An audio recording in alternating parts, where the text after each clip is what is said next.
Books we read. Books we read. La la la la la la la la la la la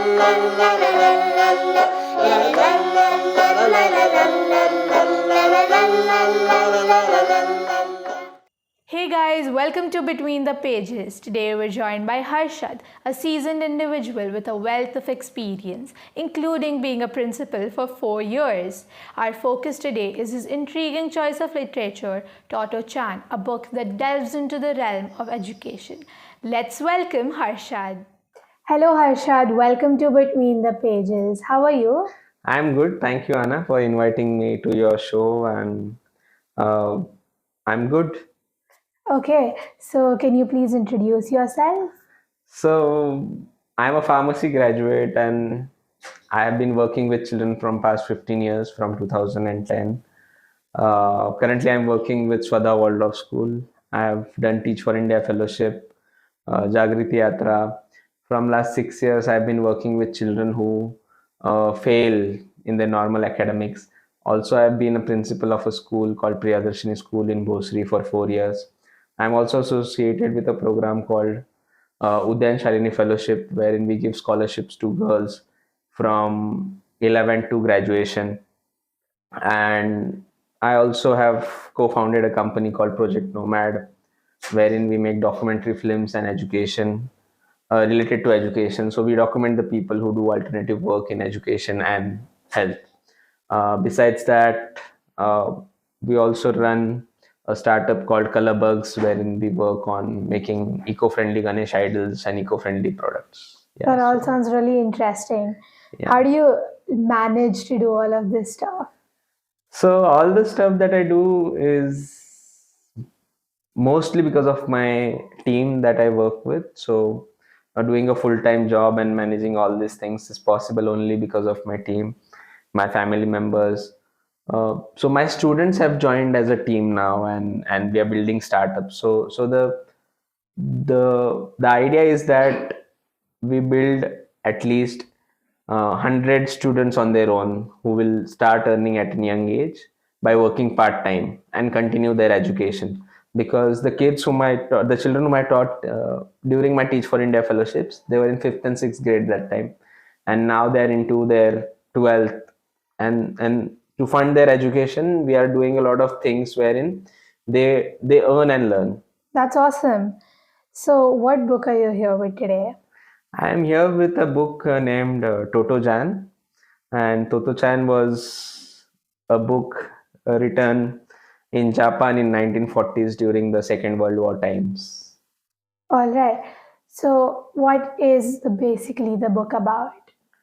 So the book is about a child and her relationship with her school, with all the stakeholders, the parents, her friends in the school, the teachers in the school, and the principal of the school.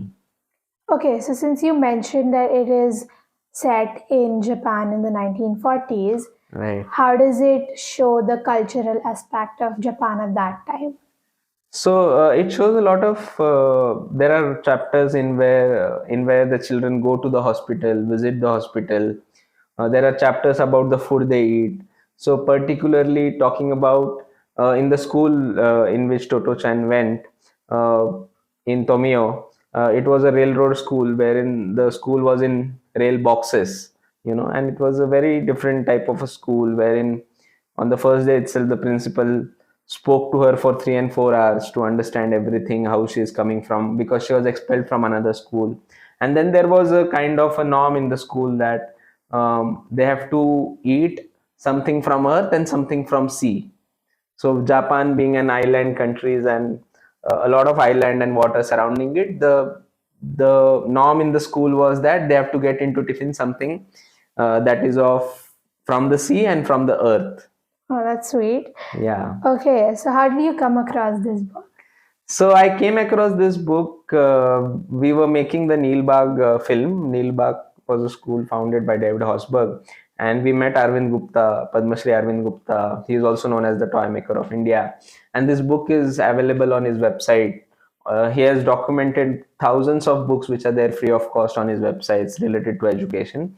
So after meeting him, he suggested to go through these books and understand the realities of education. Then there was one more person called Pramod Mehtil, who also believes in natural learning model of children and how children learn naturally and how love and care can turn around children.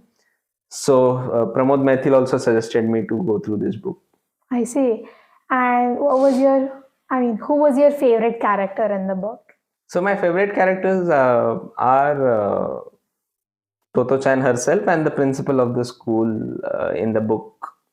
So Totto-chan is a very small girl, around 5-6 years of age, and she kinds of starts liking to go to school, and all her relationships in the school, all the small events in the school are documented well in the story, and which portray the how empathetic, sympathetic a relationship between children and teachers could be. All right. What part of this book really stayed with you and impacted you a lot? So the part of the book wherein the first conversation wherein Toto-chan enters into the new school is very impactful, because children as old as 5, 6, 7 years, when they join or change a school, um, what is the mindset that they go through, what is the emotional imbalances they go through, or what is going on in their minds, uh, is very well elaborated in the first 5, 6 or 7 chapters, wherein Toto-chan is expelled from the school because every day she is looking out of the window, and how here in Tomio she is accepted. So all the thing is changed around because the principal kind of invites everyone for a dialogue. He is very open, he listens to children, and that is what I believe is the biggest takeaway: listening, just listening to children without judging, without passing any comments, or without just giving solutions, because as adults I feel that we are full of suggestions, we are full of just we want to put in our ideas into the ball of children. But if we just listen to children, children can figure out themselves. That is what I've understood by reading this book. I agree. And so, how did you think the unconventional teaching methods depicted in the book improved Totto-chan as a character? So the first thing was acceptance. Getting accepted into the new school, wherein she was not accepted in the old school, wherein she used to look out of the window every day, listen to songs. And in the new school, the first day itself, she was accepted. And then everything revolved around how new children used to come and they were introduced, how the principal himself used to introduce them to the children, and how the principal used to then take them around to the school. And the school was in a very different environment. There was playground, open space. It was in a rail bogie kind of a thing. And there is in one incident where a new bogie is brought, so the children are set to sleep overnight in the school. And this one incident just gels a lot of inhibitions of children, because it changes a lot of things inside them slowly but surely, because most of the children have not slept without their parents until the age of 6, 7 or 8. And this one incident wherein they're sleeping overnight to just welcome the rail bogie, which is going to be a new classroom for them. So yeah. That's sweet. Can you draw parallels between the challenges that Totto-chan faced and whatever children face through now? I feel the challenges have increased in this generation, because information and knowledge is available at a click of a button right now. Um, and there's not enough listening happening with children. There's not enough sharing happening with children. So schools today are also not that open they were 50, 60 years ago, when the book was in 1940s or 1946 around, to be precise. So the schools have changed a very little from where it was. So this is one parallel wherein the schooling system has kind of not evolved that much.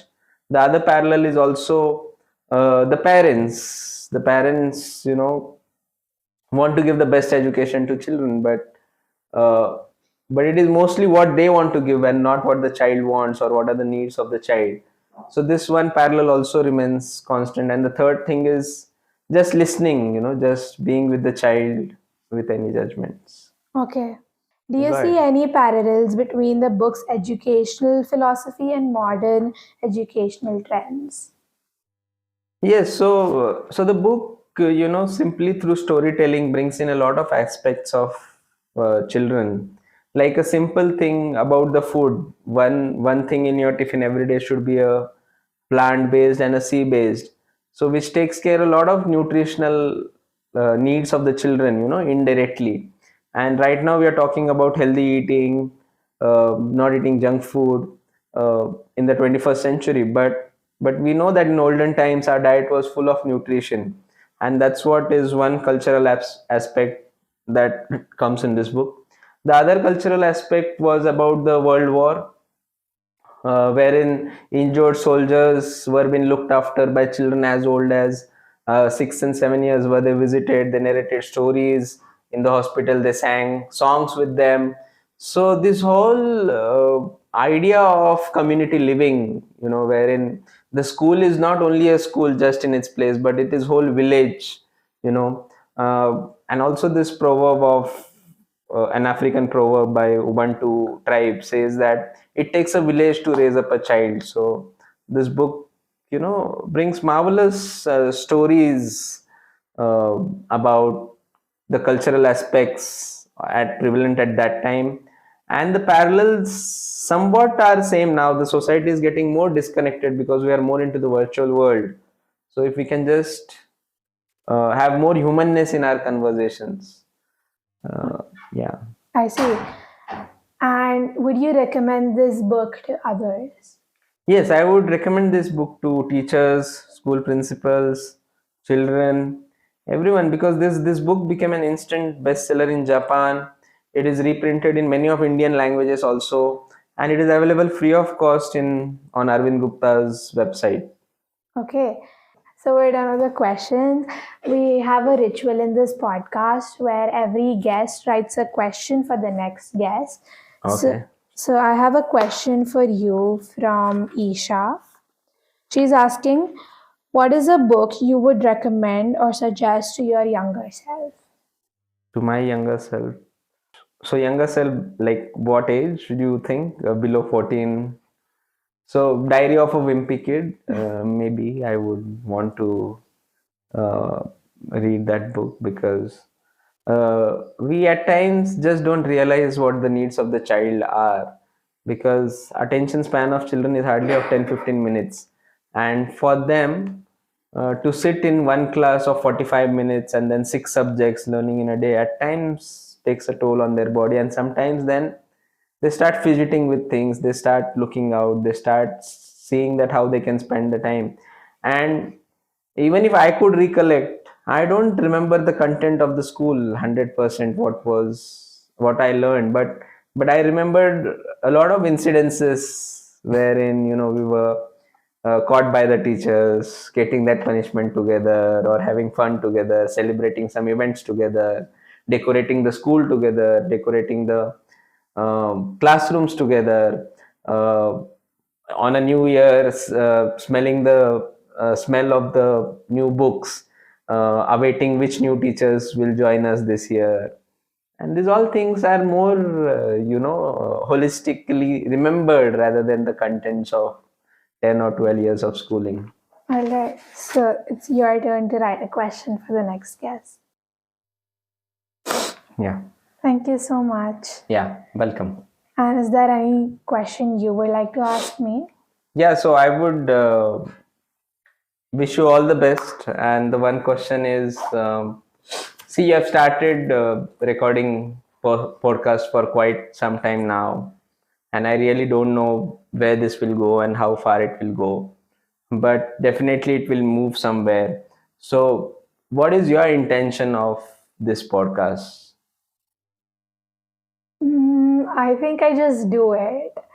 I just like to talk to people And if it's about my favorite subject, books, it's like just I don't really have an intention of doing this. I'm just doing it. So, how many books have you read by now? I can't count honestly. Like all the podcast people that have come on, all the guests that I have on my podcast, I think I have read almost 90% of the books they came with, and then I just read a lot of books at my home. So, which book is one that stands out? From the books that the guests bought. No, that you have read up till now. Stands out. I think To Kill a Mockingbird. I read that like last year, but I think it was really nice. Okay. Thank you so much for joining us today. I had a really great time talking books with you. Thank you. Thank you, Anna. If you liked today's discussion, make sure to hit that subscribe button. And if you would like to come on our show as a guest, fill out the form. The link is in the description below. Until next time, it's me, Anna Lilani, closing the BTP book for this week.